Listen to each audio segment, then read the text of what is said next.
Mr. Speaker, too many people in our country, the richest country in the history of the world, are hungry, and it's a sad reality. And hunger has many faces: children, seniors, veterans, the disabled. One group that experiences hunger and is often overlooked is working families. Millions of people who work for a living don't earn enough to ensure that their families have enough to eat. They don't earn enough to ensure that their kids have access to quality child care. And for millions of working families, every single day is a struggle. We in this chamber ought to do more to help. In his State of the Union address, I was pleased to see the President identify specific ways to support working families: tripling the child care tax credit, increasing the number of slots available, and investing in high-quality, affordable child care programs. These are investments that are important to all families, but especially working and poor families. We know that the early years of a child's life are critical to shaping healthy cognitive, social, and emotional development. Ensuring that all of our young children have the opportunity to thrive in a safe, nurturing environment is one of the best economic investments that we can make. It is the right thing to do, and it pays huge dividends later on. Families at all income levels know how expensive child care is today. In 2013, the cost of full-time care for an infant at a child care center was about $10,000 per year, more than the cost of in-state college tuition in many states.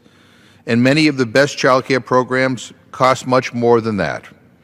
But for poor families, the cost of quality child care can be an untenable burden. For these families, it may mean being forced to choose between paying rent, getting medicine, or buying food. And no parent should find themselves in the difficult situation of having to drop their child off at a program that is unsafe or of poor quality just so they can get to their job. Parents shouldn't have to choose between safe child care and keeping their job to pay the bills. For poor families in particular, it is a daily struggle to balance everything and still make ends meet. Mr. Speaker, last week the Census Bureau released figures that showed that 1 in 5 children in this country received food stamps last year. Let me repeat that. 1 in 5 children in this country relied on SNAP. That's 16 million children who relied on SNAP to keep them from going hungry last year, more than at the start of the Great Recession. Now, we know that our economy is improving, slowly, but the gains aren't shared evenly among all Americans. Too many poor and working families are still struggling to make ends meet.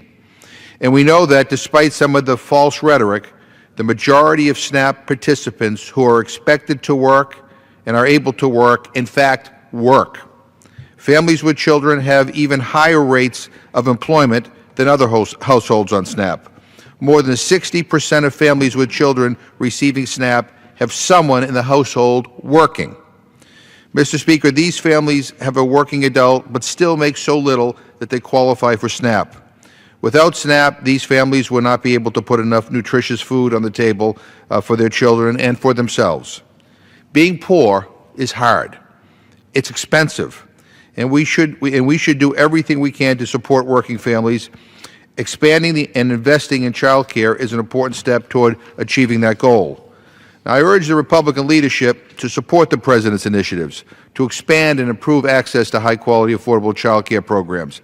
And at the same time, I urge the Republican leadership, I plead with them to refrain from cutting food and nutrition programs that are essential to a child's healthy development.